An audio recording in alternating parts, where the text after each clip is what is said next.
Good morning and Happy New Year. This is my first YouTube video of the year.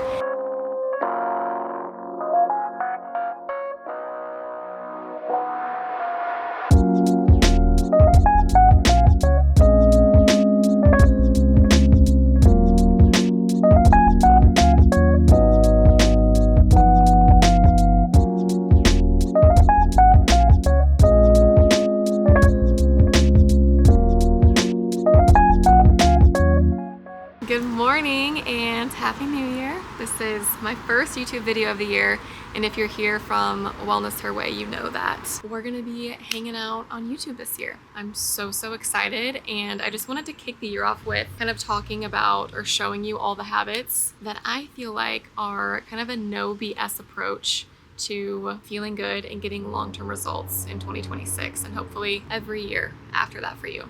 I feel like there's so much information on socials and just on the internet in general, so it's kind of hard to know where to start and what actually works and what is worth trying. And I'm somebody who's tried a lot of different things. So yeah, like I said, I feel like the new year is the time where people want to figure out, a routine or the habits that are going to stick and that are going to give them results. And there's nothing worse than feeling like you try everything and you're putting all this effort in and you're not feeling or seeing results. So I feel like my day is kind of like a culmination of all the habits that really do work for me. So I figured we could spend a day or two together and just show you everything that I'm bringing into 2026 and kind of my no BS approach to actually having results long term that are enjoyable to maintain. I also feel like wellness culture has created this like kind of toxic do or die, or if you're not suffering in some type of way, whatever habit or change you're making isn't gonna really put a dent in the type of progress you want to see. But I feel like that is the furthest thing from the truth. So with that being said, welcome back to my channel. I'm so excited to be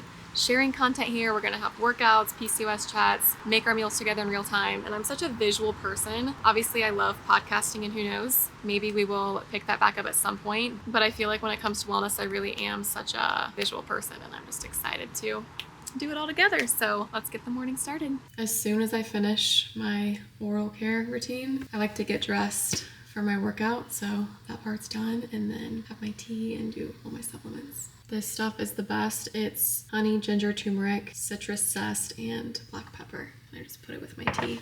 Okay, I have a few supplements that I take every single morning. I like to start with some type of functional beverage, usually lymphatic tea or bone broth. This morning we're having my lymphatic tea strips. I swear by these. These set my stomach up for good digestion, and they were formulated by a lymphatic drainage expert. I love the ingredients, and this is something that I always have with me when I travel. I also just think it's good to start the day with some type of warm beverage before I jump right into anything that's iced. Next, I'll make my electrolytes. I typically like to do a half a packet here because I don't feel like my body needs 1,000 milligrams of sodium every single morning. This is just a great way to optimize hydration and give me a nice little boost of energy in the morning. Next, I'll do my omega-3 fish oil. This is a supplement I feel like everybody can benefit from taking. Great for skin and hair health, hormone and metabolic support, inflammation, brain health, and heart health. It's just one of those staple supplements that I feel like I will always be taking. And then last, I'll take my Just Thrive probiotics.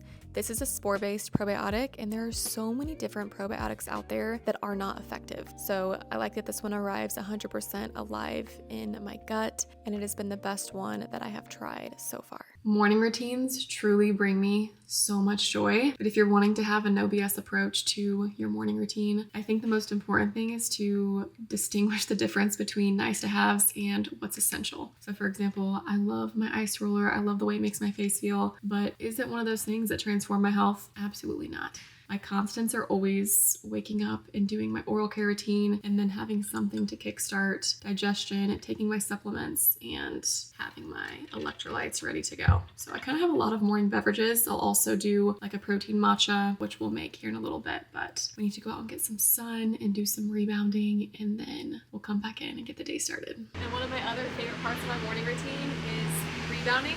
Come out here, get back in the sun, and jump up and down on my mini trampoline.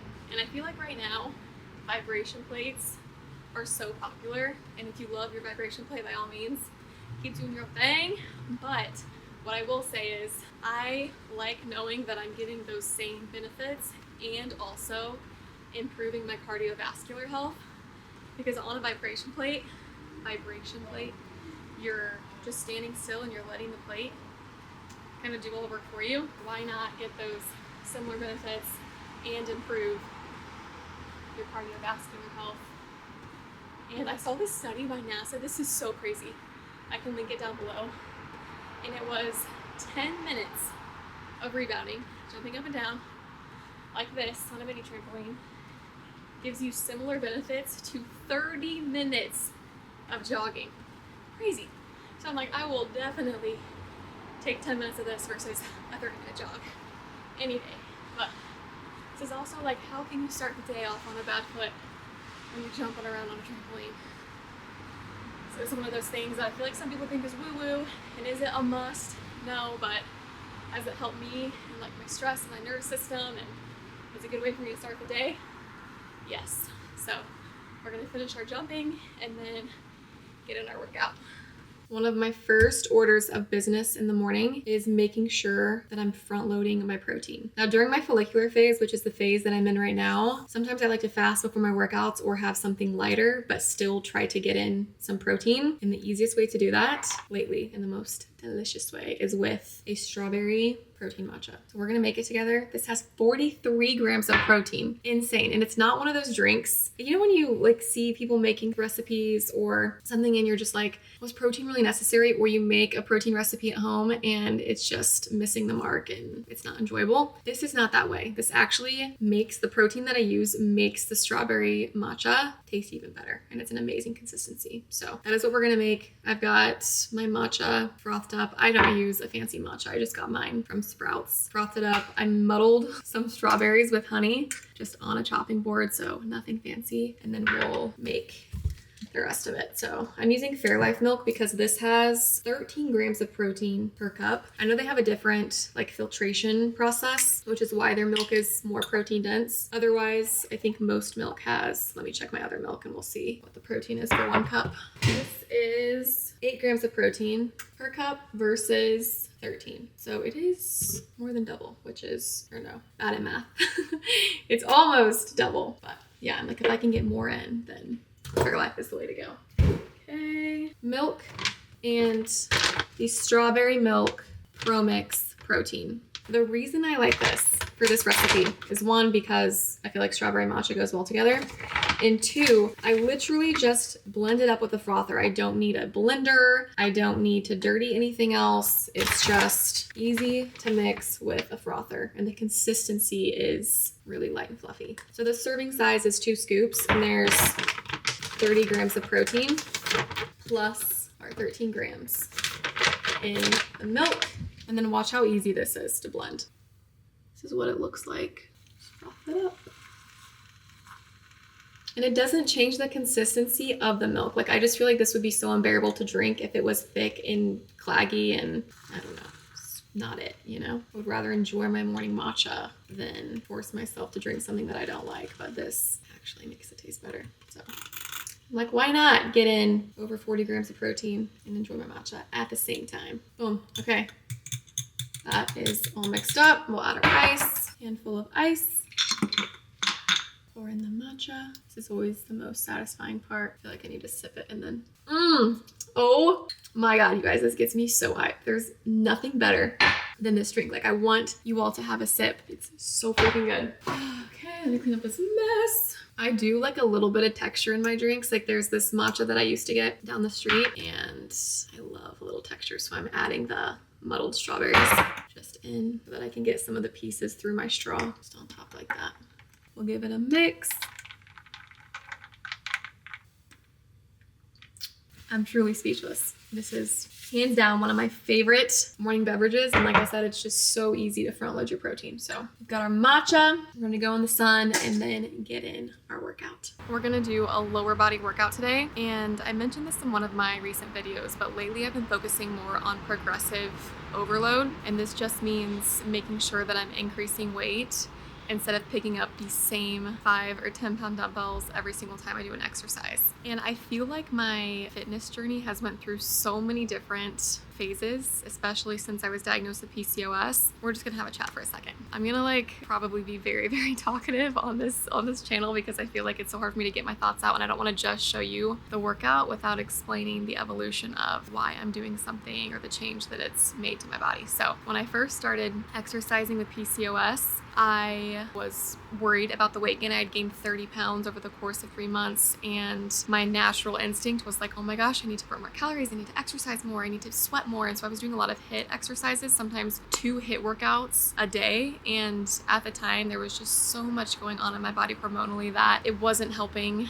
my symptoms, and it wasn't leading to weight loss or any type of change in the way that I felt, because I wanted to also feel more energized and experience all those benefits outside of the physical ones that you get from, exercise. So what helped initially, and if you're at the beginning of your journey and you just don't know where to start, I think walking, especially incline walking, is one of the best forms of movement. It's a great form of cardio to just get your body moving. And then I also think strength training is one of the most beneficial things for us as humans as we age, and also just personally it feels good to feel strong. So what I've been focusing on lately, when I was first diagnosed, I cut out all high intensity. I pretty much just focused on walking, and I would go to hot yoga, and I felt like sweating and just moving my body a little bit more slowly really benefited me. And then I started to pick up, not necessarily the intensity a little bit, but started to pick up the weights and was like, okay, now I feel like I have lost the weight that I had gained, and I was ready to kind of work on body recomp, right? So I wanted to like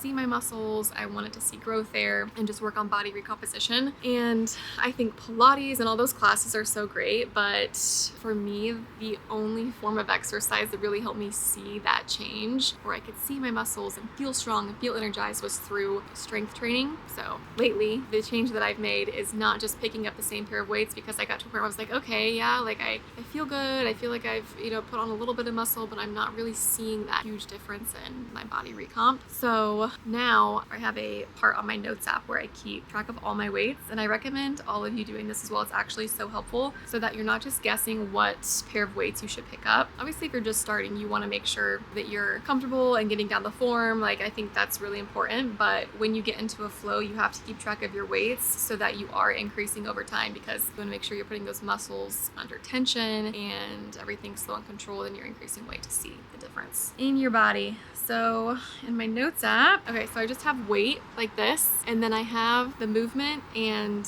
the weight that I feel like was pretty challenging for me to make sure that I can either match that or increase over the course of 6 weeks. So keeping track of your weights is huge. The next thing is to make sure you are following a plan. All of us have different goals fitness-wise. That's why if I'm mentioning that my goal is to kind of change my body composition and feel stronger and put on more muscle, what I'm doing right now is making sure that I am still burning fat and building muscle. So I'm a very slight calorie deficit. Calorie deficit does not mean that you are restricting yourself. And I also will probably make a whole video about this, but it's just something that you have to be aware of. Your nutrition has to go hand in hand with your workout goals if you really want to optimize your results. So for instance, if your goal is to put on weight, you can still do progressive overload, but you're going to be in a calorie surplus because you want to make sure that you're gaining weight. So first, decide what your goal is workout wise, and then you can make sure you're following the right plan for that goal. And then you want to make sure your nutrition is dialed in to also support the goal that you have. I know that's a lot to take in, but I think it's important to understand, especially if you're just getting started, or maybe you have been on a Pilates kick and now you're like, okay, I really want to dial in strength training or get started on strength training. There's just so many different ways to approach it, but the first and most important thing is to get clear on your goal. Find a plan that's going to be best for you. We're going to be doing all of our workouts here together. Like, I'll probably just make full-on workout videos so that you guys can do them along with me, but I just wanted to make that clear before we got into the workout. And you're going to hear me talking a lot about progressive overload and all that stuff, so it's just good that we are on the same page there. But I think building muscle is so important for our health. It has so many benefits for longevity as we start to age, and it just feels freaking good to be strong. So that's why I love it, and it's just been one of those things that's been really fulfilling me exercise wise. Okay, so enough chit chat, let's get in this leg workout. Okay, so like I said, this is a lower body day today. I'm always so sore sore after these workouts, but that's exactly what we want. We've got 5 different exercises, 4 of which we're just using dumbbells for, so it's nice and easy. We're gonna start with an elevated reverse lunge. You'll see that I'm doing these on top of a plate instead of the ground, and that's just because that small amount of elevation allows me to get deeper into the lunge. I'm doing 3 sets of 8 reps on each leg, and I ended up going up in weight for this exercise, so that's good. I'm gonna use this exercise as a quick example. I'm doing dumbbell reverse lunges. In my notes app, I had 15 pounds for 3 sets of 8, so I did 15 pounds for my first set, and I was like, okay, it's time to go up. So now I got 20s, and now I'm gonna make a new note and say, that I went up to 20 pounds so that I can keep progressing. And obviously it gets to a point where you're doing maintenance, right? I'm not going to keep going until I'm doing reverse lunges with 200 pounds. But this is how you start to see change, by slowly increasing weight until you decide to focus on maintenance. Next we have goblet squats. I'm holding the dumbbell vertically at chest height, making sure my heels stay flat. It's slow and controlled all the way down, just getting nice and deep here. Again, I did 3 sets of 8 reps here. Next we have dumbbell RDLs. A nice soft bend in the knees and just taking those dumbbells down to about the mid shin area where I feel the stretch in my hamstrings. 3 sets of 8 reps here as well. Next we have walking lunges. These are pretty self-explanatory. I want to get deep into the lunge without my knee, hitting the ground. 3 sets of 8 reps in each leg.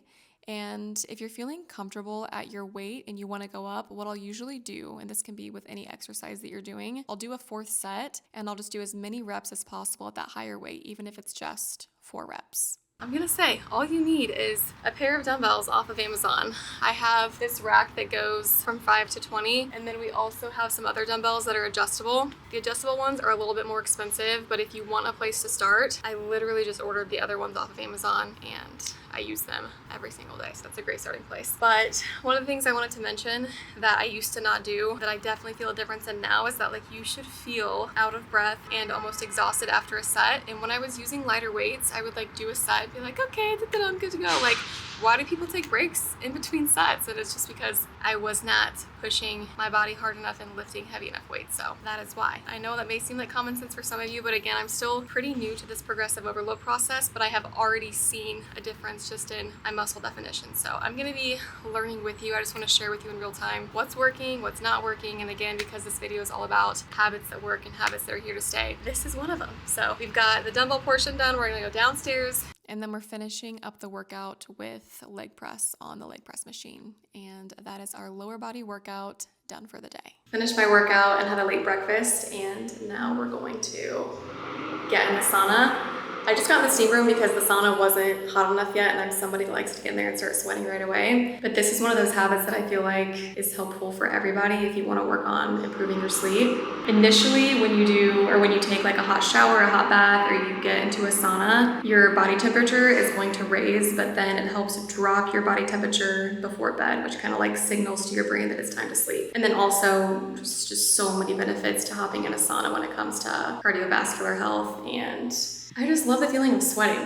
I love sitting in there for at least 20 minutes and being dripping in sweat. It just feels really good. And then my skin always looks so tight and glowy when I wake up in the morning. And I feel like it really does. I can tell a huge difference when I hop in the sauna consistently and then when I'm not. So this is another one of those habits. And like I said, I feel like not everybody's gonna have access to a sauna. So there are other things you can do, whether it's a shower, a bath. But if you do have access to a sauna, it's a great tool to do in the evening or before bed.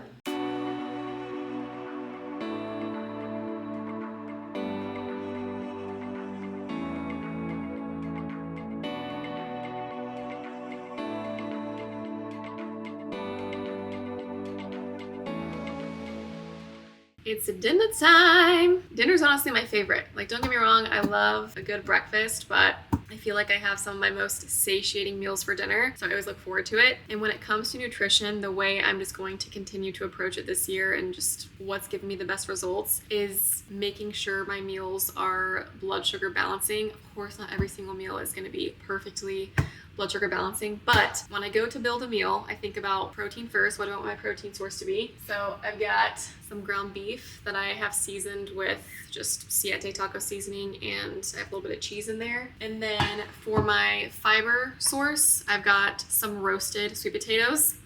I love my sweet potatoes extra soft and mushy. So when I go to roast these, I will just stab them with a fork and then I coat them in olive oil and I keep them in the oven for a very, very long time until they look like kind of sticky and just extra mushy like that. And these are really great to prep at the beginning of the week. So we'll do a whole prep video so you guys can see kind of what I try to have prepared. But I like to prep sides and things like this as opposed to whole meals. So prepping 2 potatoes, sometimes if it's like just me that's having the meal, I typically will only have a half per meal. So it's such an easy side to have ready to go. Otherwise, if you're trying to make the potatoes the night of, they have to roast for so long and it's just like, it takes a lot of time. So having these already done in the fridge is perfect. Now I just have to heat them up. We're gonna assemble our bowl. And yeah, when it comes to the blood sugar balancing meals, I would just say it's the best approach if you are wanting to feel satisfied and full and not have cravings and not worry about your blood sugar spiking. So that's kind of the rule of thumb that I stick to, that has been the most effective for me, even more so than removing like, you know, gluten and dairy. Although there was a time that I had to do that. So let's assemble this bowl and have our dinner. Look how easily the skin comes off this potato. Okay, we got our sweet potato. I'm just doing half of a sweet potato and I'm gonna mash it out into the bowl like this. We'll add our beef on top. My beef was a little bit more dry tonight than usual. It's usually not that dry. Black beans, peppers and onions, olives, and my personal favorite to pair with beef, pineapple. An avocado for some healthy fat. And then I'm gonna top it off with some chipotle aioli. You can add cheese if you want. I know that's kind of the whole point of nachos, but I put a little bit of cheese in the beef and the toppings are kind of what give it the nacho vibe. Blood sugar balancing, it's delicious, it's filling, and yeah, pretty easy to make. I mean, doesn't get better than this. I say that about everything I make. Okay, it's 8:48, so I'm going to make some night nectar mocktails. Got my little stick packets. This is magnesium, L-theanine, and pure tart cherry powder. And I like to mix it with Olipop or Poppy or like sparkling electrolytes. Put the powder in.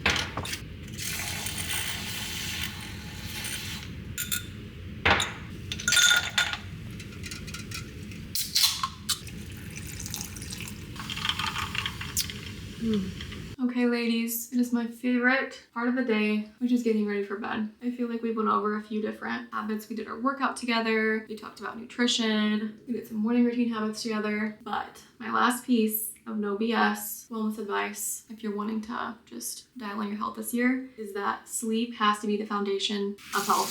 So if you're not sleeping well, it's really hard to optimize results from all those other areas. And there's a few different habits, you know, that you can do to dial in your sleep routine. Having the same sleep and wake time. So going to bed and waking up around the same time is really great for just getting your body on that same cycle. And then making sure, you know, if you have trouble sleeping, winding down with a supplement like magnesium instead of melatonin, because our bodies naturally produce melatonin. And over time, your body's gonna have a hard time with that natural production. You'll kind of disrupt the natural production of melatonin if you're constantly taking it to go to sleep. So try to make that swap if you can. Take magnesium, focus on going to sleep and waking up at the same time and getting your 8 hours. It is crazy the difference you feel when you really prioritize sleep. So that is something that just can't be overlooked if you're trying to glow up, okay? Also this stuff, this Fortuna face oil, the best face oil that I've ever used. I douse my face in this, and thank you guys for hanging out with me. If you're still here, you're a real one. And my Wellness Her Way gals, thank you for coming to YouTube. Let me know what you want to see. I have so many ideas and so many fun videos planned, but I want to know everything that you guys are excited to see, what you want me to film, whether it's sit down chats, day in the life, cooking recipes together, just straight up workout videos. Just drop all of your ideas in the comment section, please. And I'm just so excited to be posting content here, and it just feels so much more organic to do things with you guys in real time. So I hope you enjoyed this video, and I hope you found at least maybe one no BS wellness habit that you can apply to your routine in 2026. But that is a wrap. It's time to get some sleep. Thank you for watching.